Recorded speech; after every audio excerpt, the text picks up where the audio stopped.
한국이 러시아를 이겼습니다. 바로 북극에서요. 42년간 쇄빙선을 설계한 저는 크렘린 직통 전화를 받는 순간 귀를 의심했습니다. 노르웨이가 우리를 버렸습니다. 한국을 선택했습니다. 이거 오류 아닙니까? 다시 확인하십시오. 하지만 바렌츠의 훈련 결과는 같았습니다.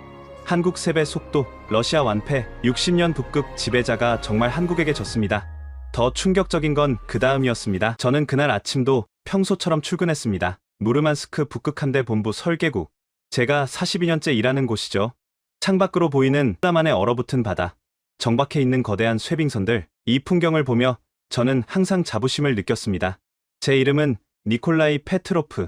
1983년 레닌그라드 조선대학을 졸업하고 곧바로 이곳에 배치되었습니다. 소련이 무너지고 러시아가 되었지만 북극에서 우리의 지배력은 변하지 않았죠. 오히려 더 강해졌습니다. 제가 설계한 쇄빙선들은 전설이 되었습니다.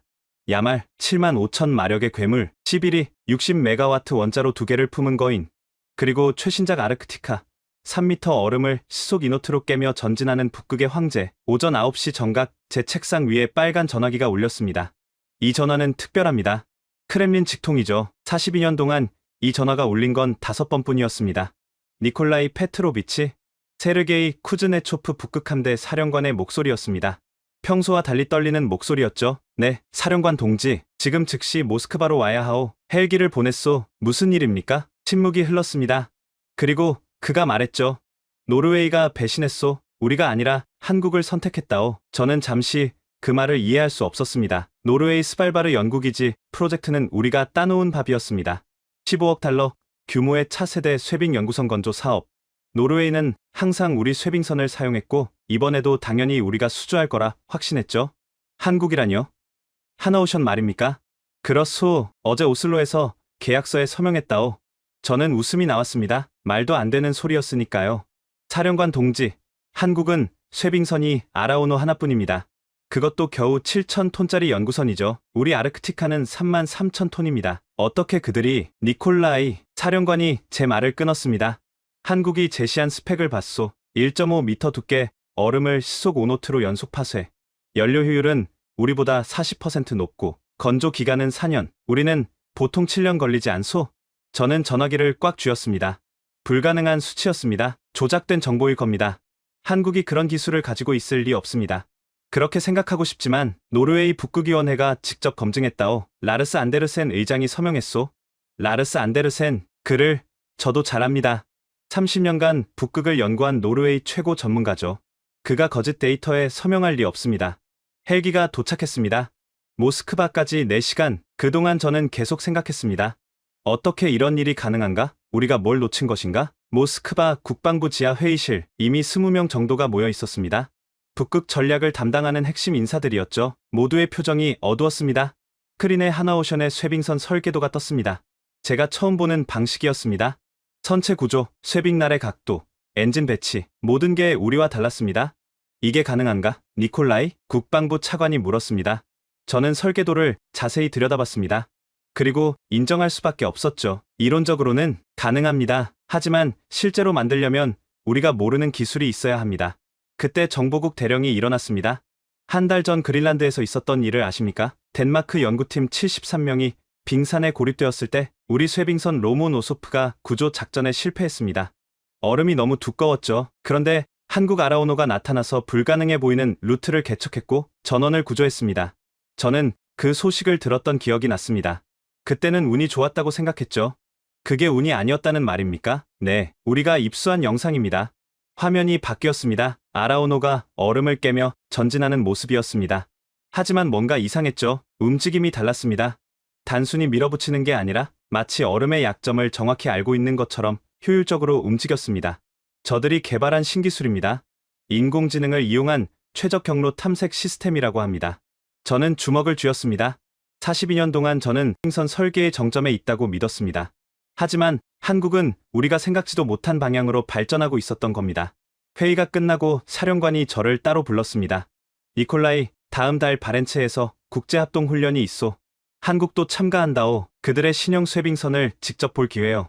가겠습니다. 우리의 자존심이 걸린 문제요. 러시아가 북극의 주인이라는 걸 증명해야 하오. 저는 고개를 끄덕였습니다. 하지만 처음으로 불안감이 엄습했죠. 정말 우리가 여전히 북극의 주인일까? 그날 밤 저는 무르만스크로 돌아오는 비행기 안에서 잠들 수 없었습니다. 창밖으로 보이는 시베리아의 끝없는 설원. 우리가 지배한다고 믿었던 이 땅이 갑자기 낯설게 느껴졌습니다. 42년, 제 인생 전부를 바친 시간. 그 시간이 한순간에 무의미해질 수도 있다는 생각에 등골이 서늘해졌습니다. 한 달이 지났습니다. 저는 무르만스크 설계국에서 밤낮 없이 한국 쇄빙선 자료를 분석했습니다. 러시아 정보국이 입수한 데이터는 충격적이었죠. 하나오션이 개발 중인 차세대 쇄빙 연구선 K-아이스브레이커 1. 12,000톤급, 길이 120m. 우리 기준으로는 중형 쇄빙선입니다. 하지만 성능 수치는 대형 쇄빙선을 능가했죠. 말도 안 돼. 저는 수십 번 같은 말을 반복했습니다. 책상 위에는 K-아이스브레이커 1의 추진 시스템 분석 보고서가 펼쳐져 있었습니다. 아지포드 추진기 3개, 각각 7.5메가와트, 총 출력은 22.5메가와트. 우리 11위의 절반 수준입니다. 하지만 쇄빙 능력은 오히려 더 뛰어났습니다. 어떻게 이게 가능한가? 답은 선체 설계에 있었습니다. 한국은 전혀 새로운 개념을 도입했더군요. 더블 액팅 선체, 앞으로도 뒤로도 똑같이 쇄빙이 가능한 구조였습니다. 게다가 선체 표면에 특수 코팅을 했다고 합니다. 얼음과의 마찰을 최소화하는 나노 기술이라는데 우리는 그런 기술 자체를 모르고 있었죠. 젊은 엔지니어 알렉세이가 제 방문을 두드렸습니다. 국장님, 이거 보셔야 합니다. 그가 가져온 건 위성 사진이었습니다. 거제도 하나오션 조선소, 거대한 도크에서 뭔가를 건조하고 있었죠. 이게 K-아이스브레이커 1입니까? 네, 그런데 이상한 게 있습니다. 건조 속도가 너무 빠릅니다. 알렉세이가 시간대별 사진을 펼쳤습니다. 석 달 전 용골 거치, 2달 전 선체 중간부 완성, 1달 전 상부 구조물 설치. 우리 기준으로는 불가능한 속도였습니다. 블록 건조 방식을 극도로 발전시킨 것 같습니다. 레고 블록처럼 미리 만든 부분을 조립하는 거죠. 우리는 아직도 전통적인 방식을 고수하는데, 저는 알렉세이의 말을 끊었습니다. 그게 문제가 아니야. 쇄빙선은 일반 선박과 다르다고.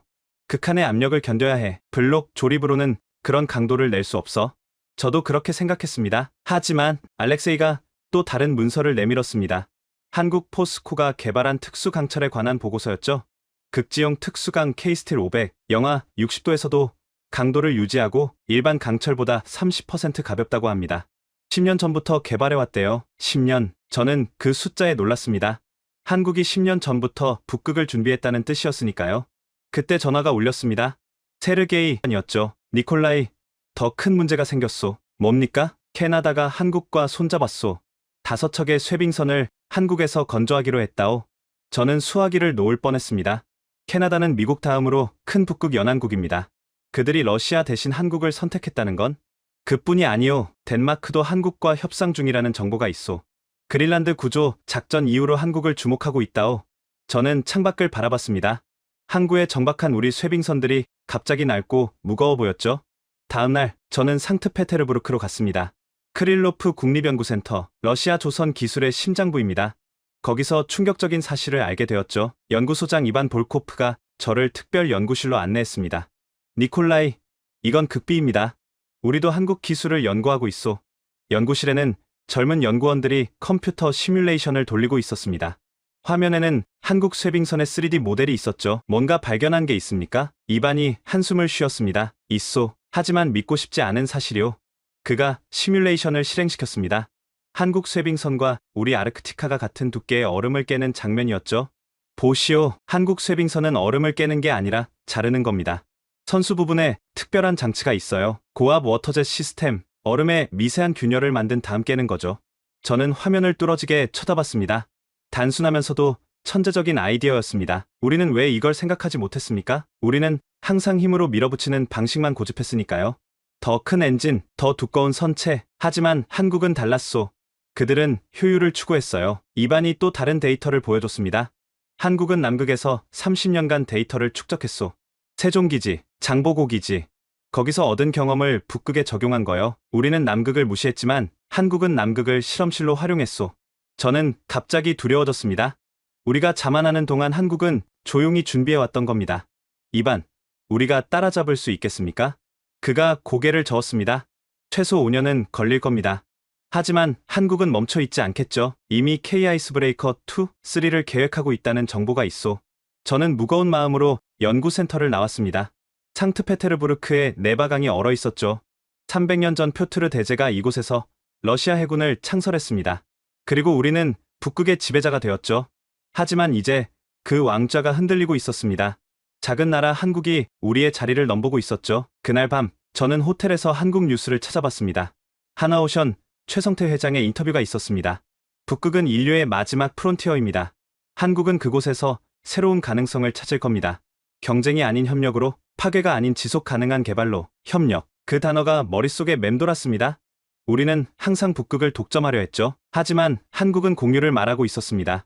혹시 우리가 틀렸던 걸까요? 북극을 지배하려는 우리의 접근 방식 자체가 잘못된 걸까요? 하지만 저는 곧 그런 생각을 털어냈습니다. 러시아는 북극의 주인입니다. 앞으로도 그래야 합니다. 단지 잠시 뒤처진 것뿐이라고 저는 스스로를 위로했죠. 약속된 그날이 왔습니다. 바렌츠의 국제합동훈련의 날이 밝았습니다. 북위 75도, 스발바르제도 북쪽 200km 지점, 영하 38도의 강풍이 불고 있었죠. 저는 우리의 자존심, 원자력 쇄빙선 11위에 타고 있었습니다. 60메가와트 원자로 2개, 배수량 33,000톤, 북극의 절대 강자였죠. 출항 전날 밤 11위의 장교 식당에서는 자신감이 넘쳤습니다. 내일이 기다려집니다. 부함장 블라디미르 크루글로프가 보드카 잔을 들며 말했습니다. 한국 장난감이 우리 11위 앞에서 어떤 꼴을 보일지? 젊은 항해사 파벨이 웃었습니다. 인터넷에서 봤는데 한국 쇄빙선은 우리 11위의 3분의 1 크기래요. 어떻게 비교가 되겠습니까? 저는 아무 말도 하지 않았습니다. 하지만 불안감이 엄습했죠. 폴란드 시연의 데이터를 봤으니까요. 저기 보입니다. 다음날 아침 갑판 위에 수병이 외쳤습니다.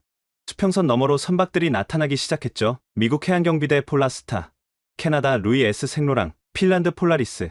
그리고 저게 한국 쇄빙선입니까? 11위의 함장 막심 그리고로프가 쌍안경을 내려놓으며 물었습니다. 흰색 선체의 태극 마크, K 아이스브레이커 1이었습니다. 실물로 보니 예상보다 작았죠. 우리 11위의 3분의 1 크기였습니다. 저런 장난감이 우리를 이겼다고요? 그리고로프 함장이 비웃었습니다. 저도 안심이 되었죠. 실제로 보니 별것 아닌 것 같았습니다. 하지만 자세히 보니 뭔가 달랐습니다. 선체 라인이 유선형이었고 표면이 거울처럼 매끈했죠. 무엇보다 선수 부분의 각도가 독특했습니다. 기존 쇄빙선과는 완전히 다른 설계였죠. 훈련, 지휘관이 무선으로 브리핑을 시작했습니다. 노르웨이 해군 준장이었죠. 오늘 훈련은 실전을 가정합니다. 2m 두께 단연빙을 통과하여 가상의 조난선을 구조하는 시나리오입니다. 각국은 최선을 다해주시기 바랍니다. 훈련 구역에는 거대한 빙판이 펼쳐져 있었습니다. 위성 측정 결과 평균 두께 2.3m. 일반 쇄빙선으로는 불가능한 두께였죠. 우리가 먼저 갑시다. 그리고 로프 함장이 명령했습니다. 11위가 천천히 전진하기 시작했죠. 함교에는 긴장감이 흘렀습니다. 저는 레이더 화면을 주시하며 다른 나라 쇄빙선들의 움직임을 관찰했습니다. 미국, 캐나다, 핀란드 선박들은 대기 중이었죠. 모두가 러시아의 시범을 지켜보고 있었습니다. 전속 전진, 쿠르릉, 쿠르릉. 거대한 원자로가 굉음을 내며 75,000 마력을 뿜어냈습니다. 11위의 뱃머리가 얼음에 올라탔죠. 그리고 자체 중량으로 얼음을 부수기 시작했습니다. 콰직, 콰직. 2m 두께의 얼음이 깨지면서 거대한 얼음 조각들이 옆으로 밀려났습니다. 장관이었죠. 이게 러시아의 힘이었습니다. 11위 함교에는 자부심이 가득했습니다. 역시 11위입니다. 파벨이 환호했습니다. 이 정도 얼음은 아침 식사 전 운동이죠. 30분 동안 500m를 전진했습니다. 시속 1노트, 2m 얼음치고는 나쁘지 않은 속도였죠. 보셨습니까? 이게 진짜 쇄빙선입니다. 그리고 로프 함장이 자랑스럽게 말했습니다. 다음은 미국 폴라스타의 차례였습니다. 붉은 선체의 폴라스타가 전진하기 시작했죠. 디젤 엔진의 굉음이 바다를 울렸습니다. 하지만 300m를 가는데 35분이 걸렸습니다. 우리보다 느렸죠. 보십시오. 미국도 우리를 못 따라옵니다. 크루글로프 부함장이 득이양양했습니다. 캐나다 루이 생로랑은 더 고전했습니다. 400m를 40분, 중간에 후진했다가 다시 돌진하는 램밍 방식을 써야 했죠. 핀란드 폴라리스는 의외로 선전했습니다. 450m를 32분, 하지만 여전히 우리보다는 못했죠. 이제 한국 차례군요. 저는 쌍안경을 들었습니다. K 아이스브레이커 1이 천천히 빙판에 접근하고 있었죠. 그런데 이상한 일이 일어났습니다. 배가 갑자기 180도 회전했습니다. 뭐 하는 거지? 함교의 모든 사람이 의아해했습니다. 선미부터 얼음에 접근하기 시작했습니다. 역방향 쇄빙. 저도 이론적으로만 알던 방식이었죠. 겁먹었나 봅니다. 정면으로는 못 뚫으니까 거꾸로 하는 거죠. 파벨이 비웃었습니다. 하지만 저는 알았습니다. 더블 액팅 선체, 앞뒤 모두 쇄빙이 가능한 설계였죠. 그때였습니다. K 아이스 브레이커 1의 선미에서 물줄기가 뿜어져 나왔습니다. 고압 워터젯이었죠. 얼음 표면에 십자 모양의 선이 그어졌습니다. 저게 뭐야? 크루글로프가 놀랐습니다. 그리고 배가 후진하기 시작했습니다. 콱콱콱콱 믿을 수 없는 일이 일어났습니다. 2m 얼음이 마치 두부처럼 잘려나갔죠. 깨끗하게, 정확하게, 러시아 방식처럼 얼음을 부수는 게 아니라 칼로 자르듯 깔끔하게 절단했습니다. 함교가 조용해졌습니다. 자신만만하던 분위기가 싸늘하게 식었죠. 속도를 측정해 제가 소리쳤습니다. 시속 3노트입니다. 아니, 3.5 노트. 우리보다 3배 빠른 속도였습니다. 게다가 소음도 훨씬 적었죠. 11위가 괴물처럼 으르렁거렸다면 K 아이스 브레이커 1은 조용히 얼음을 잘라내고 있었습니다. 이건 불가능해. 그리고 로프 함장의 얼굴이 창백해졌습니다. 10분이 지났습니다. K 아이스 브레이커 1은 벌써 100m를 돌파했죠. 우리가 30분 걸린 거리를 3분의 1 시간에? 저건 속임수야. 얼음이 약한 곳을 미리 알고 있었을 거야. 파벨이 억지를 부렸습니다. 하지만 진짜 충격은 그 다음이었습니다. K 아이스 브레이커 1이 다시 180도 회전했습니다. 이번엔 정방향으로 전진하기 시작했죠. 방금 잘라놓은 얼음 틈새를 따라 빠르게 나아갔습니다. 그때 한국 쇄빙선에서 무언가 날아올랐습니다. 드론이다. 열대의 드론이 편대를 이루어 날아올랐습니다. 각기 다른 고도로 흩어지더니 얼음 위를 스캔하기 시작했죠. 저는 망원경으로 드론을 자세히 봤습니다. 여러 상 카메라, 레이저 스캐너, 초음파 센서가 장착되어 있었죠. 저걸로 뭘 하는 거지? 크루글로프가 물었습니다. 잠시 후 알게 되었습니다. K 아이스 브레이커 1의 함교의 거대한 홀로그램 지도가 떠올랐습니다. 우리 11위에서도 보일 정도로 선명했죠. 빨간색, 주황색, 노란색, 초록색으로 표시된 얼음 지도였습니다. 얼음 두께를 실시간으로 분석하고 있는 겁니다. 제가 설명했습니다. 빨간색이 가장 두꺼운 곳, 초록색이 가장 얇은 곳이겠죠? K 아이스 브레이커 1은 마치 미로를 아는 것처럼 정확한 경로를 따라 움직였습니다. 불필요한 쇄빙을 최소화하고 가장 효율적인 루트를 개척했죠. 전기에서 각국의 반응이 들려왔습니다. 믿을 수 없군. 저게 가능한가? 미국 폴라스타의 선장이었습니다. 우리도 드론은 있지만 저런 통합 시스템은 캐나다 선장이 말을 이었습니다. 핀란드도 비슷한 걸 개발 중이지만 아직 실험 단계입니다. 한국이 먼저 실용화했군요. 핀란드 선장의 목소리에 부러움이 묻어났습니다. 15분 만에 500m를 돌파했습니다. 절반의 시간이었죠. 11위 함교는 무덤처럼 조용했습니다. 아무도 말을 하지 않았죠. 자부심이 무너지는 소리가 들리는 것 같았습니다. 아직 끝난 게 아닙니다. 그리고 로프 함장이 억지로 목소리를 높였습니다. 진짜 실력은 더 두꺼운 얼음에서 나타납니다. 3m, 4m 얼음에서는 우리가. 하지만 그의 목소리에는 확신이 없었습니다. 1시간 후 결과가 발표되었습니다. 1위 대한민국 2.3km 돌파, 2위 러시아 0.8km, 3위 핀란드 0.65km, 4위 캐나다 0.6km, 5위 미국 0.55km. 저는 귀를 의심했습니다. 우리가 3배 차이로 졌다고요? 그것도 우리보다 3분의 1 크기인 배에게? 무전기로 노르웨이 준장이 말했습니다. 모든 참가국 수고하셨습니다. 특히 한국팀의 혁신적인 기술에 찬사를 보냅니다. 그때 한국 쇄빙선에서 무전이 왔습니다. 11위, 여기는 K 아이스 브레이커 1입니다. 훌륭한 시범 감사합니다. 러시아의 전통적 쇄빙 기술에서 많이 배웠습니다.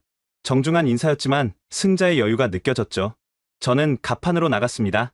차가운 북극 바람이 얼굴을 때렸습니다. K 아이스 브레이커 1이 유유히 항해하고 있었습니다.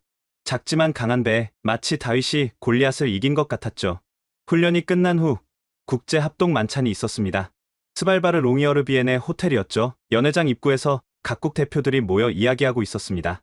저는 그들의 대화를 엿들었죠. 한국이 게임 체인저네요. 미국 메들린 프로스트 대령이 말했습니다. 우리도 한국과 협력을 논의 중입니다. 캐나다도 마찬가지입니다. 이미 쇄빙선 5척 건조 계약을 협상하고 있죠. 유럽연합도 움직이고 있습니다. 한국 기술 도입을 진지하게 검토 중이에요. 모두가 한국을 중심으로 이야기하고 있었습니다. 러시아는 소외되고 있었죠. 저는 한국팀을 찾았습니다. K 아이스 브레이커 1의 선장이 한국인이 아니라 노르웨이인이라는 게 의외였죠. 하지만 기술 책임자는 한국인이었습니다. 강혜진이라는 이름이었죠. 어떻게 그런 성능이 가능합니까? 제가 단도직입적으로 물었습니다. 강혜진 팀장이 미소를 지었습니다. 비밀이 아닙니다. 저희는 남극에서 30년간 배웠습니다. 세종기지, 장보고기지, 아라오노. 실패도 많았죠. 하지만 그 실패가 저희를 가르쳤습니다. 하지만 기술적으로, 이건 보여드릴 수 있습니다. 그가 태블릿을 꺼냈습니다. 아이스 브레이커 1의 실시간 데이터였죠. 인공지능이 매 순간 수만 가지 경로를 계산합니다. 얼음 두께, 해류, 바람, 선박 상태, 모든 변수를 고려해서 최적의 경로를 찾죠. 저희는 이걸 아이스 내비게이터라고 부릅니다. 화면에는 복잡한 알고리즘과 그래프가 나타났습니다. 드론에서 수집한 데이터는 0.1초마다 업데이트됩니다. 슈퍼컴퓨터가 실시간으로 분석하죠. 마치 체스를 두듯이 십수 앞을 내다보며 움직입니다. 저는 화면을 보며 탄식했습니다. 우리는 여전히 선장의 경험과 직관에 의존하는데 한국은 인공지능을 활용하고 있었던 겁니다. 하지만 가장 중요한 건 철학의 차이입니다. 강 팀장이 계속 말했습니다. 러시아는 얼음과 싸우죠. 정복하려 합니다. 하지만 저희는 얼음과 대화합니다. 이해하려고 하죠. 그래서 더 효율적일 수 있는 겁니다. 그때 미국 해안경기대에 매들린 프로스트 대령이 다가왔습니다. 강 팀장님, 인상적이었습니다. 우리도 한국과 협력하고 싶습니다. 언제든 환영입니다. 저는 옆에서 그 대화를 들으며 씁쓸함을 느꼈습니다. 냉전 시대에는 미국과 러시아가 북극을 놓고 경쟁했죠. 하지만 이제 한국이 새로운 플레이어로 등장한 겁니다. 만찬이 끝나고 호텔 바에서 혼자 보드카를 마시고 있는데 누군가 옆에 앉았습니다. 놀랍게도 강해진 팀장이었죠. 니콜라이 국장님이시죠? 존경합니다. 아르크티카 설계는 정말 대단한 작품입니다. 이제는 구시대 유물이 되었군요. 제가 씁쓸하게 말했습니다. 그렇지 않습니다. 저희가 만든 건 작은 연구선입니다. 아르크티카 같은 거대한 원자력 쇄빙선은 여전히 러시아만이 만들 수 있죠. 하지만 효율은 당신들이 더 낫지 않습니까? 강 팀장이 잠시 침묵하다가 말했습니다. 각자의 강점이 있는 거죠. 러시아는 힘, 한국은 기술, 함께한다면 더 나은 미래를 만들 수 있지 않을까요? 저는 그를 쳐다봤습니다. 진심이 느껴졌죠. 한국은 러시아를 이기려는 게 아닙니다. 함께 북극을 개발하고 싶을 뿐입니다. 북극은 너무 크고 위험해서 한 나라가 독점할 수 없으니까요. 그날 밤 저는 오랫동안 생각했습니다. 42년간 저는 러시아가 북극의 유일한 주인이어야 한다고 믿었습니다. 하지만 정말 그래야만 할까요? 창밖으로 북극의 오로라가 춤추고 있었습니다. 초록빛 커튼이 하늘을 가로지르며 장관을 이루었죠. 오로라는 누구의 것도 아닙니다. 모두가 함께 보는 거죠. 북극도 그래야 하는 걸까요? 시비리로 돌아가는 길, 저는 함교에서 우리 선원들의 대화를 들었습니다. 한국 쇄빙선, 정말 대단하더군요. 인정하기 싫지만 우리보다 앞서 있어요. 드론하고 인공지능, 우리도 개발해야 하지 않을까요? 젊은 선원들은 이미 변화를 받아들이고 있었습니다. 9세대만 과거에 집착하고 있는 거였죠. 저는 무르만스크로 돌아가면 보고서를 써야 했습니다. 진실을 써야 했죠. 한국이 우리보다 앞서 있다는 인정하기 싫은 그 진실을. 바렌츠의 훈련이 끝나고 일주일 후 저는 상트페테르부르크 해군성 건물로 긴급 소집되었습니다. 러시아 북극전략위원회 특별회의였죠. 회의실에 들어서자 무거운 분위기가 느껴졌습니다. 세르게이 쿠즈네초프 북극함대 사령관, 국방부 차관, 에너지부 장관, 로스아톰 회장, 러시아 북극 정책을 결정하는 최고위층이 모두 모여 있었습니다. 니콜라이 페트로비치, 세르게이 사령관이 저를 불렀습니다. 목소리에 분노가 서려 있었죠. 바렌츠의 굴욕을 설명하시오. 저는 심호흡을 하고 입을 열었습니다.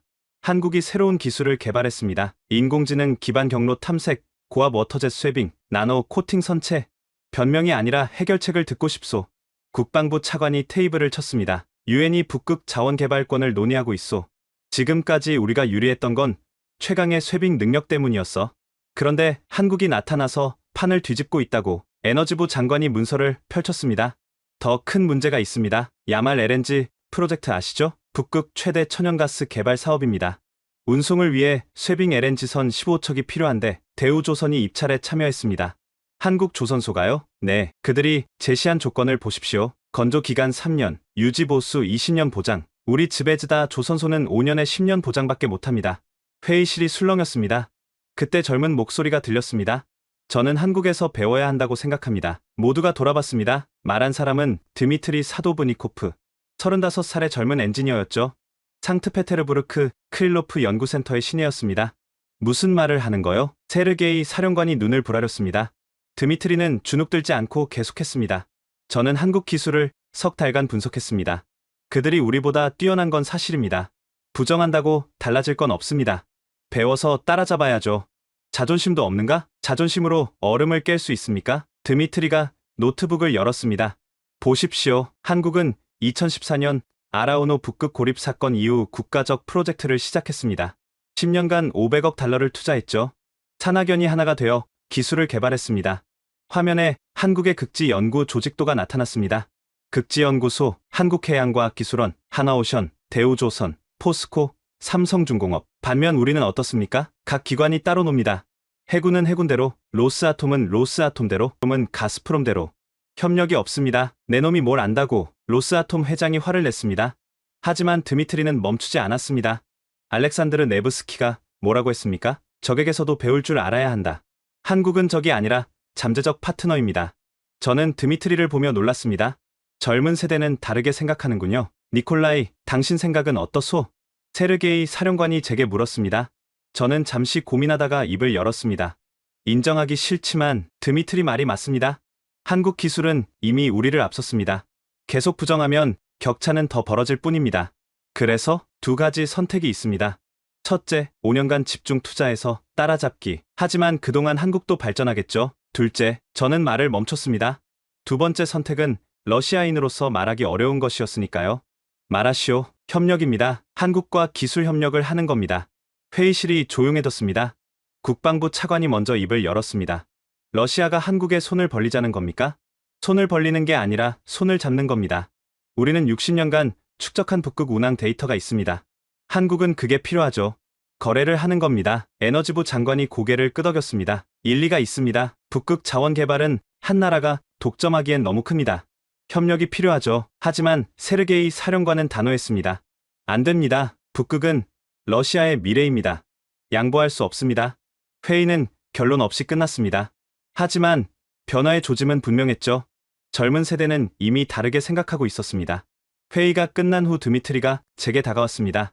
국장님, 감사합니다. 지지해 주셔서 용기 있는 발언이었어. 하지만 조심해야 해. 9세대는 쉽게 변하지 않아. 드미트리가 미소 지었습니다. 하지만 시대는 변하고 있습니다. 국장님도 아시잖습니까? 한국과 협력하는 게 답이라는 걸. 저는 고개를 끄덕였습니다. 42년간의 자존심이 무너지는 순간이었지만 진실은 인정해야 했습니다. 그날 밤 저는 상트페테르부르크의 네바강을 따라 걸었습니다. 표트르 대제 동상이 달빛에 빛나고 있었죠. 300년 전 표트르 대제는 서유럽의 앞선 기술을 배우기 위해 직접 네덜란드 조선소에서 일했습니다. 황제가 목수 노릇을 한 거죠. 자존심을 버리고 배움을 선택한 겁니다. 그 결과 러시아는 해양 강국이 되었습니다. 역사는 반복되는 걸까요? 이제 우리가 배워야 할 차례인 걸까요? 하지만 한국에서 배운다? 42년간 쇠빙선 설계의 정점에 있던 제가 자존심이 허락하지 않았습니다. 하지만 동시에 알고 있었죠. 자존심만으로는 미래를 만들 수 없다는 걸. 한 달 후 저는 극동으로 날아갔습니다. 블라디보스토크 즈베즈다 조선소. 러시아 극동 조선업의 심장부였죠. 야말 LNG 프로젝트의 쇠빙 LNG선을 건조하는 곳이었습니다. 조선소에 도착했을 때 예상치 못한 광경이 펼쳐졌습니다. 한국인 기술자들이 있었던 겁니다.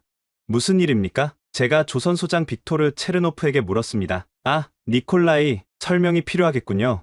삼성중공업과 기술 자문 계약을 맺었습니다. 뭐라고요? 선택의 여지가 없었어요. 야말 프로젝트 납기를 맞추려면 그들의 도움이 필요했습니다. 저는 믿을 수 없었습니다. 러시아가 한국의 기술 자문을 받는다니. 빅토르가 저를 도크로 안내했습니다.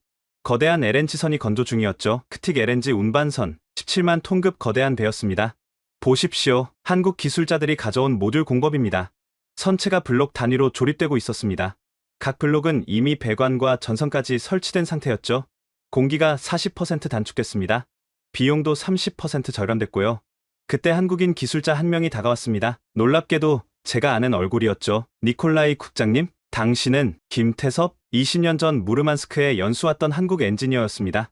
당시 저는 그에게 러시아 쇠빙선 기술을 가르쳤죠. 신참 엔지니어였던 그가 이제는 삼성중공업 극지선박 부문 상무가 되어 있었습니다. 오랜만입니다. 스승님, 김태섭이 러시아어로 인사했습니다. 20년 전처럼 정중했죠. 여기서 뭘 하고 있습니까? 러시아 조선소를 돕고 있습니다. 스승님께 배운 것을 되돌려드리는 거죠. 아이러니했습니다. 제자가 스승을 가르치러 온 격이었으니까요. 김태섭이 저를 사무실로 안내했습니다.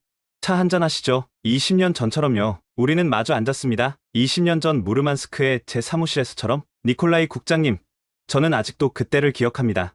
국장님이 말씀하셨죠. 쇠빙선은 단순한 배가 아니다. 인류의 새로운 영토를 여는 열쇠다라고. 저는 고개를 끄덕였습니다. 그 말씀이 제 인생을 바꿨습니다. 한국으로 돌아가서 극지 전문가가 되기로 결심했죠. 그래서 한국이 이렇게 발전한 겁니까? 김태섭이 고개를 저었습니다. 아닙니다. 한국은 실패해서 배웠습니다. 2014년 아라오노가 북극에서 고립됐을 때 우리는 무력함을 느꼈습니다. 러시아 쇄빙선의 도움을 기다릴 수밖에 없었죠. 그는 창밖을 바라봤습니다. 그때 깨달았습니다. 의존해서는 안 된다고, 우리 힘으로 해내야 한다고. 그래서 10년간 죽어라 연구했습니다. 하지만 어떻게 그렇게 빨리? 국장님께 배운 기초가 있었으니까요. 러시아 기술을 토대로 우리만의 길을 찾은 겁니다. 김태섭이 노트북을 열었습니다. 이걸 보십시오. 한국형 쇄빙선 개발 프로젝트입니다. 화면에는 상세한 개발 과정이 나와 있었습니다. 2014년부터 2024년까지 10년간의 여정이었죠. 처음 3년은 실패의 연속이었습니다. 하지만 포기하지 않았죠. 대통령이 직접 나서서 지원했습니다. 극진은 한국의 미래라고. 저는 부끄러웠습니다. 러시아는 과거의 영광에 안주하고 있었는데 한국은 미래를 준비하고 있었던 겁니다. 니콜라이 국장님, 김태섭이 진지하게 말했습니다. 한국과 러시아가 협력하면 어떨까요? 러시아의 경험과 한국의 기술이 만난다면 진정한 극지 시대를 열 수 있습니다. 하지만 러시아 정부가 변할 겁니다. 이미 변하고 있고요. 제가 여기 있는 것만 봐도 그렇지 않습니까? 그때 빅토르 소장이 들어왔습니다. 니콜라이, 드미트리가 왔네. 자네를 찾더군. 드미트리 사도브니코프. 상트페테르부르크 회의에서 한국과의 협력을 주장했던 젊은 엔지니어였죠. 국장님, 찾아뵙고 싶었습니다. 중요한 소식이 있습니다. 드미트리가 흥분된 표정으로 말했습니다. 크렘린에서 결정이 났습니다. 한국과 북극 기술 협력을 논의하기로 했습니다. 비공식적이지만요. 저는 놀랐습니다. 세르게이 사령관이 그렇게 반대했는데 푸틴 대통령이 직접 지시했다고 합니다. 북극 개발은 대립이 아닌 협력으로 가야 한다고. 김태섭이 미소 지었습니다. 좋은 소식이네요. 한국 정부도 환영할 겁니다. 그날 저녁 우리는 블라디보스토크 항구가 보이는 레스토랑에서 저녁을 먹었습니다. 러시아인과 한국인이 한 테이블에 앉아 미래를 논의했죠. 20년 전 스승과 제자였는데 이제는 동료가 되었네요. 김태섭이 보드카 잔을 들었습니다. 아직 제가 배울 게 많습니다. 제가 겸손하게 말했습니다. 하지만 진심이었죠. 드미트리가 말했습니다. 국장님, 한국 거제도에 가보셨습니까? 아니, 기회가 없었어. 보십시오. 하나오션 조선소를요. 그곳에서 미래를 볼 수 있을 겁니다. 김태섭이 덧붙였습니다. 제가 주선해드리겠습니다. 강혜진 팀장을 만나보세요. 이 아이스 브레이커를 설계한 천재입니다. 저는 망설였습니다. 러시아 쇄빙선 설계국장이 한국 조선소를 방문한다. 하지만 호기심이 자존심을 이겼습니다. 좋습니다. 가보겠습니다. 그날 밤 블라디보스토크의 불빛이 바다에 반사되어 반짝였습니다. 태평양 너머 한국이 있었죠. 42년 전 저는 소련 해군 장교로서 이 항구에 처음 왔었습니다. 그때 한국은 작고 가난한 나라였죠. 하지만 이제는 달랐습니다. 한국은 러시아가 배워야 할 나라가 되었습니다. 시대가 변한 겁니다. 그리고 저도 변해야 했습니다. 2달 후 저는 부산 김해공항에 도착했습니다. 생애 첫 한국 방문이었죠. 공항은 현대적이고 효율적이었습니다. 모든 안내가 한국어, 영어, 중국어, 일본어로 되어 있었고 놀랍게도 러시아어도 있었습니다. 김태섭이 마중 나와 있었습니다. 환영합니다. 국장님, 거제도까지는 차로 1시간 반 정도입니다. 거가대교를 건너며 저는 감탄했습니다. 8km가 넘는 해상 교량이었죠. 러시아에는 이런 규모의 해상 교량이 없었습니다. 이 다리를 만드는 기술이 쇄빙선 건조에도 적용됩니다. 김태섭이 설명했습니다. 극한 환경에서의 구조물 건설? 그게 핵심이죠. 하나오션 거제조선소에 도착했을 때 그 규모에 압도됐습니다. 축구장 400개 크기, 동시에 수십 척을 건조할 수 있는 도크들, 높이 100m가 넘는 골리앗 크레인들. 정문에서 강혜진 팀장이 기다리고 있었습니다. 니콜라이 국장님, 뵙게 되어 영광입니다. 아르크티카 설계 논문을 대학 때 교재로 공부했습니다. 젊은 엔지니어가 저를 존경한다니 기분이 묘했습니다. 강 팀장이 저를 특별 전망대로 안내했습니다. 조선소 전체가 한눈에 보이는 곳이었죠. 저기 보이는 게 K-아이스 브레이커 2입니다. 원보다 30% 성능이 향상됐죠. 거대한 하얀 선체가 도크에 웅장하게 서 있었습니다. 아름다웠죠. 기능미가 느껴지는 디자인이었습니다. 설계 철학을 들려주시겠습니까? 제가 물었습니다. 강 팀장이 미소 지었습니다. 물같이 되는 겁니다. 물같이요? 노자가 말했죠. 물은 가장 부드럽지만 가장 강한 것을 뚫는다고. 얼음과 싸우지 않고 얼음을 이해하고 얼음과 함께 가는 겁니다. 동양 철학을 쇄빙선에 적용하다니 신선한 충격이었습니다. 강 팀장이 저를 설계실로 안내했습니다. 수십 명의 젊은 엔지니어들이 컴퓨터로 작업 중이었죠. 평균 연령이 32살입니다. 모두 극지 전문가들이죠. 한 엔지니어가 시뮬레이션을 보여줬습니다. 북극해 전체를 3D로 모델링한 것이었죠. 해류, 기온, 얼음 두께, 바람, 모든 데이터가 실시간으로 반영되고 있었습니다. 이 데이터는 어떻게 얻었습니까? 30년간 남극에서 수집한 겁니다. 세종기지, 장보고기지, 아라우노, 그리고 강 팀장이 잠시 멈췄습니다. 러시아 자료도 참고했습니다. 공개된 논문들이요. 국장님 논문도 많이 읽었습니다. 제 연구가 한국 쇄빙선 개발에 도움이 되었다니 복잡한 심정이었죠. 그때 최성태 회장이 들어왔습니다. 한화그룹의 수장이자 한화오션의 회장이었죠. 니콜라이 국장님, 멀리서 오셨습니다. 최 회장은 유창한 영어로 인사했습니다. 저희 아버님도 엔지니어셨습니다. 6.25 전쟁 후 폐허에서 한국 산업을 일으킨 세대죠. 무에서 유를 창조하는 법을 배웠습니다. 최 회장이 창밖을 가리켰습니다. 50년 전 이곳은 작은 어촌이었습니다. 이제는 세계 최대 조선소가 됐죠. 불가능은 없습니다. 의지만 있다면요. 점심은 조선소 구내식당에서 먹었습니다. 놀랍게도 최 회장도 직원들과 같은 식당을 썼죠. 평등이 창의성을 낳습니다. 최 회장이 설명했습니다. 식사를 하며 강 팀장이 물었습니다. 국장님, 러시아와 한국이 협력한다면 어떤 일이 가능할까요? 저는 잠시 생각했습니다. 북극 항로를 완전히 열 수 있을 겁니다. 수에즈 운하를 대체하는 새로운 실크로드를요. 그 이상도 가능합니다. 강 팀장이 태블릿을 꺼냈습니다. 북극 해저 자원 개발입니다. 석유, 가스, 히토류, 인류 100년을 먹여 살릴 자원이 북극 바다 밑에 있습니다. 하지만 환경 문제가 그래서 더욱 협력이 필요한 겁니다. 깨끗하고 안전한 개발, 한국의 친환경 기술과 러시아의 극지 경험이 만난다면 가능합니다. 오후에는 실제 건조 현장을 둘러봤습니다. K-아이스브레이커 2의 내부로 들어갔죠. 브릿지는 미래 그 자체였습니다. 360도 파노라마 스크린, 홀로그램 해도, 인공지능 항해 시스템, 이게 아이스 내비게이터입니다. 강 팀장이 시스템을 작동시켰습니다. 북극해가 홀로그램으로 나타났죠. 빨간색은 두꺼운 얼음, 파란색은 얇은 얼음. 최적 경로가 초록선으로 표시됐습니다. 딥러닝으로 매일 더 똑똑해집니다. 실수에서 배우고 성공을 기억하고 엔진룸도 인상적이었습니다. 하이브리드 시스템이었죠. 디젤과 전기를 상황에 따라 전환합니다.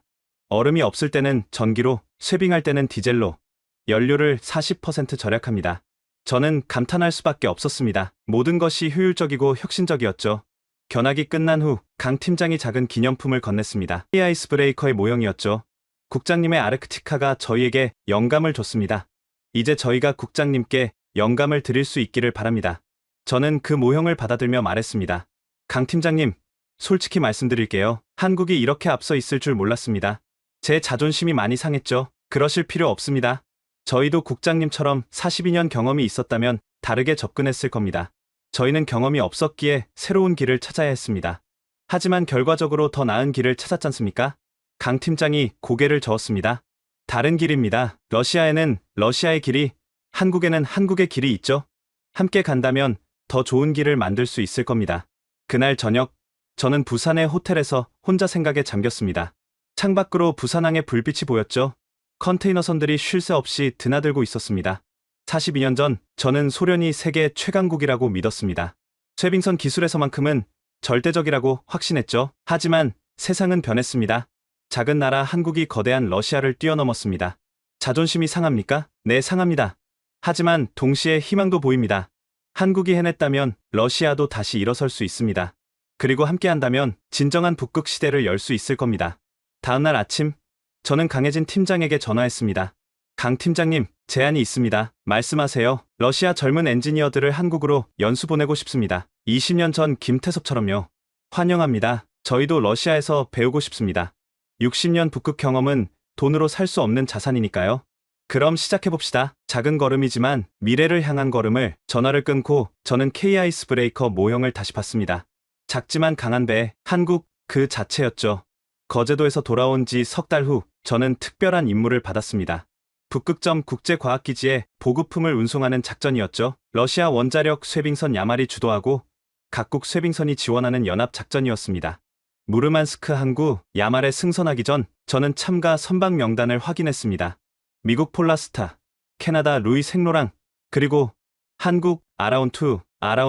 저는 놀랐습니다. 아라온의 후속선이 벌써 건조됐다는 말입니까? 네, 작년에 진수했습니다. 야말의 선장 아나톨리 소콜로프가 설명했습니다. 15,000톤급 아라온보다 2배 큽니다. K-아이스 브레이커의 기술이 적용됐다고 들었습니다. 출항 이틀째 북위 85도 지점에서 각국 쇄빙선이 합류했습니다. 아라온2가 수평선에 나타났을 때 저는 숨이 멎는 듯했죠. 유선형의 아름다운 선체, 깔끔한 디자인. 10년 전 투박했던 아라온과는 차원이 달랐습니다. 아라온2, 여기는 야말, 환영합니다. 야말, 여기는 아라온2, 함께하게 되어 영광입니다. 무선 통신에서 들려온 목소리가 익숙했습니다. 설마, 박도윤 선장입니다. 니콜라이 국장님 계신가요? 박도윤, 전 세종기지 월동대장. 강혜진 팀장이 말했던 그 전설적인 극지 전문가였습니다. 북극점까지 500km, 본격적인 쇄빙이 시작됐습니다. 3m가 넘는 단연빙이 앞을 가로막았죠. 야말이 선두에 섰습니다. 75,000마력의 괴력으로 얼음을 부수며 전진했죠. 하지만 속도는 시속 2노트. 더디고 힘겨웠습니다. 그때 박도윤 선장이 무선으로 제안했습니다. 야말, 제가 옆에서 보조하겠습니다. 투트랙 쇄빙법을 써보죠. 투트랙 쇄빙법, 이론으로만 알던 방식이었습니다. 두 쇄빙선이 나란히 가며 더 넓은 수로를 만드는 거죠. 시도해봅시다. 아라온2가 야말 옆으로 왔습니다. 두 배가 완벽한 간격을 유지하며 전진했죠. 놀라운 일이 일어났습니다. 쇄빙 속도가 2배로 빨라진 겁니다. 아라온2의 인공지능이 야말의 움직임을 실시간으로 분석하고 최적의 보조, 경로를 계산한 덕분이었죠. 훌륭합니다. 아라온2, 아나톨리 선장이 감탄했습니다. 사흘째 북극점까지 100km 지점에서 위기가 닥쳤습니다. 거대한 압력능선이 나타난 거죠. 10m 높이로 솟은 얼음 산맥이었습니다. 우회해야 합니다. 미국 폴라 스타의 선장이 말했습니다. 시간이 너무 걸립니다. 보급품이 긴급합니다. 캐나다 선장이 반대했습니다. 그때 박도윤 선장이 나섰습니다. 제가 정찰하겠습니다. 아라온2에서 드론 편대가 날아올랐습니다. 10대의 드론이 압력능선을 스캔하기 시작했죠. 30분 후 박 선장이 브리핑을 했습니다. 약한 지점을 찾았습니다. 북서쪽 300m 지점. 폭 50m 구간의 얼음이 상대적으로 얇습니다. 화면에 3D 지도가 나타났습니다. 빨간색에서 파란색까지 얼음 두께가 색으로 표시됐죠. 하지만 그래도 5m가 넘습니다. 야말과 아라온2가 함께라면 가능합니다. 저는 헬기를 타고 상공에서 작전을 지켜봤습니다. 야말이 먼저 돌진했습니다. 거대한 선체가 얼음산에 부딪혔죠. 쩍쩍 갈라지는 소리가 하늘까지 들렸습니다. 뒤이어 아라온2가 같은 지점을 공략했습니다. 하지만 단순히 부딪히는 게 아니었죠. 선수의 워터젯이 작동하며 균열을 확대시켰습니다. 왕복 10번, 마침내 통로가 열렸습니다. 성공이다. 함성이 터져 나왔습니다. 러시아와 한국의 협력이 불가능을 가능으로 만든 순간이었죠. 북극점 도착, 세계 꼭대기, 북위 90도. 국제과학기지는 얼음 위에 세워진 임시 구조물이었습니다. 15개국 100명의 과학자가 기후변화를 연구하고 있었죠. 보급품을 하역하는 동안 저는 박도윤 선장을 만났습니다. 50대 중반의 단단한 체구, 눈빛에 극지 30년의 경험이 서려 있었죠. 니콜라이 국장님 뵙게 되어 영광입니다. 아르크티카 설계 정말 대단한 작품입니다. 아라온2도 훌륭합니다. 한국이 이렇게 발전할 줄 몰랐습니다. 박 선장이 먼 곳을 바라봤습니다. 끝없는 얼음 바다가 펼쳐져 있었죠. 1988년 제가 처음 남극 세종기지에 갔을 때가 생각납니다. 한국은 극지 후진국이었죠. 러시아, 중국, 일본에 의존했습니다. 그가 미소 지었습니다. 특히 러시아에 많이 배웠습니다. 미르니 기지, 보스토크 기지. 러시아 대원들이 많이 도와줬죠. 그래서 이렇게 발전한 겁니까? 배웠기 때문이 아닙니다. 절박했기 때문입니다. 박 선장이 저를 쳐다봤습니다. 국장님, 한국은 자원이 없습니다. 석유 한 방울 안 납니다. 그래서 미래를 봐야 했습니다. 북극이 열리면 자원과 항로를 확보할 수 있죠. 그래서 10년간 준비한 거군요. 30년입니다. 남극에서 시작했으니까요. 그날 저녁 과학기지 식당에서 각국 대표들이 모였습니다. 보드카와 위스키, 소주가 테이블에 올랐죠. 아나톨리 선장이 건배사를 했습니다. 북극은 누구의 것도 아닙니다. 모두의 것입니다. 오늘 우리가 증명했듯이 협력할 때 더 강합니다. 모두가 잔을 들었습니다. 식사 후 저와 박 선장은 기지 밖으로 나왔습니다. 북극의 백야, 태양이 지평선 위를 빙빙 돌며 지지 않았죠. 국장님, 제안이 있습니다. 말씀하세요. 내년에 한러 합동 북극 탐사를 하면 어떨까요? 야말과 아라온2가 함께요. 정치적으로 복잡할 텐데 과학에는 국경이 없습니다. 기후변화 연구라고 하면 누구도 반대하지 못할 겁니다. 저는 고개를 끄덕였습니다. 시도해볼 만합니다. 모스크바에 건의하겠습니다. 박 선장이 손을 내밀었습니다. 국장님 같은 분이 러시아에 계셔서 다행입니다. 과거에 갇히지 않고 미래를 보는 분이니까요. 우리는 굳게 악수했습니다. 러시아와 한국 두 나라의 미래를 위한 악수였죠. 북극점에서 무르만스크로 돌아오는 길, 저는 야말 선교에서 많은 생각을 했습니다. 42년간 저는 러시아가 북극의 주인이어야 한다고 믿었습니다. 하지만 이제 알았죠. 북극은 너무 크고 너무 위험하고 너무 소중해서 한 나라가 독점할 수 없다는 걸. 한국은 적이 아니었습니다. 경쟁자도 아니었죠. 함께 북극을 개척할 동료였습니다. 북극점에서 돌아온 지 한 달 후 저는 크렘린으로 호출됐습니다. 대통령 직속 북극위원회 특별보고였죠. 회의실에는 최고위층이 모여 있었습니다. 대통령 비서실장, 총리, 국방장관, 에너지부 장관, 그리고 푸틴 대통령이 직접 참석했습니다. 니콜라이 페트로비치 대통령이 저를 불렀습니다. 날카로운 눈빛이었죠. 42년간 쇠빙선을 설계한 당신의 의견을 듣고 싶소. 러시아 북극 정책의 미래를 어떻게 봅니까? 저는 심호흡을 했습니다. 준비한 보고서를 펼쳤죠. 각하, 현실을 직시해야 합니다. 한국이 쇠빙선 기술에서 우리를 앞섰습니다. 회의실이 술렁였습니다. 대통령 앞에서 러시아의 열세를 인정하는 건 위험한 일이었죠. 계속하시오. 하지만 이건 끝이 아니라 시작입니다. 러시아에게는 60년 북극 경험이 있습니다. 데이터, 노하우, 인프라, 이건 돈으로 살 수 없는 자산입니다. 저는 화면을 띄웠습니다. 북극 지도였죠. 북극해는 지구 표면의 3%, 1400만 제곱킬로미터입니다. 석유 900억 배럴, 천연가스 47조 큐빅미터가 매장되어 있죠. 그건 알고 있소. 국방장관이 짜증스럽게 말했습니다. 제가 말씀드리고 싶은 건 이 거대한 자원을 러시아 혼자 개발할 수 없다는 겁니다. 무슨 뜻이오? 협력입니다. 한국과 손잡는 겁니다. 세르게이 사령관이 벌떡 일어났습니다. 니콜라이, 정신이 나갔소? 아닙니다. 정신이 든 겁니다. 저는 대통령을 똑바로 봤습니다. 각하, 냉전 시대는 끝났습니다. 21세기 북극은 대립이 아닌 협력의 바다가 되어야 합니다. 구체적으로 설명하시오. 푸틴 대통령이 말했습니다. 반대하지 않는다는 신호였죠. 한국은 기술과 자본이 있습니다. 러시아는 영토와 자원이 있죠. 한국 쇠빙선과 러시아 인프라를 결합하면 북극 항로를 완전히 상용화할 수 있습니다. 저는 다음 슬라이드를 넘겼습니다. 수에즈 운하 대비 40% 단축. 연간 물류비 1조 달러 절감. 러시아는 통행료만으로 연 1000억 달러를 벌 수 있습니다. 총리가 관심을 보였습니다. 하지만 미국이 가만히 있겠소? 미국도 한국과 협력하고 있습니다. 이미 판은 바뀌었습니다. 우리가 선택할 건 한국과 함께 갈지, 혼자 갈지뿐입니다. 저는 마지막 슬라이드를 보여줬습니다. 북극점에서 찍은 사진이었죠. 야말과 아라운2가 나란히 있는 모습.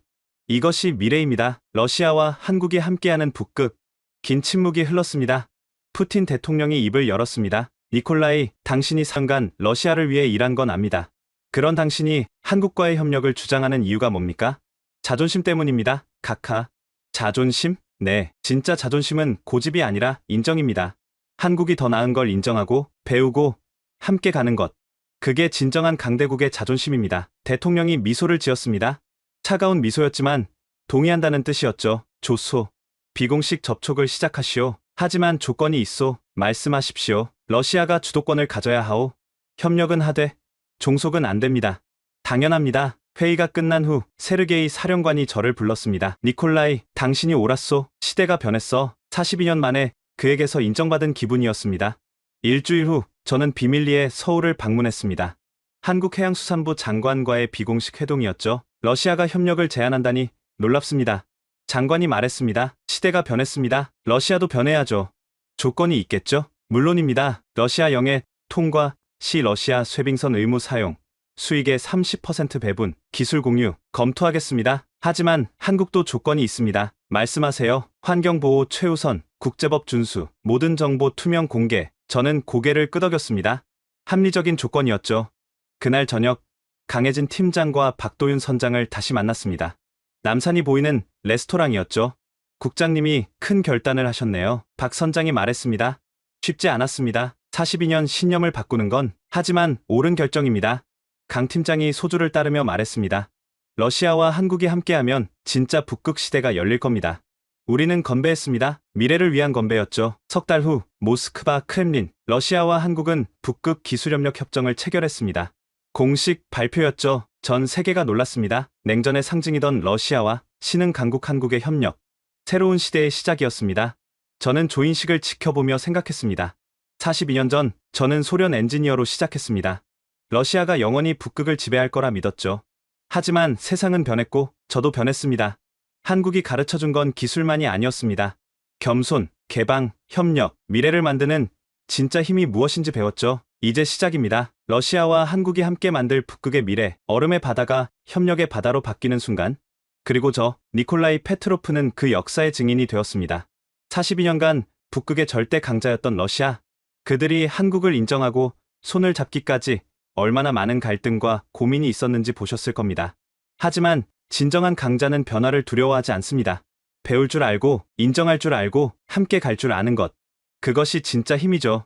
한국의 도전 정신과 러시아의 경험이 만났을 때 북극은 새로운 가능성의 바다가 될 것입니다. 지금까지 러시아 쇄빙선 설계국장 니콜라이 페트로프의 이야기 어떻게 들으셨나요? 이 이야기가 감동적이셨다면 주변에 꼭 공유해주세요. 한국이 만들어가는 놀라운 미래를 더 많은 사람들이 알 수 있도록 구독과 좋아요도 잊지 마시고요. 우리의 다음 이야기도 기대해주세요.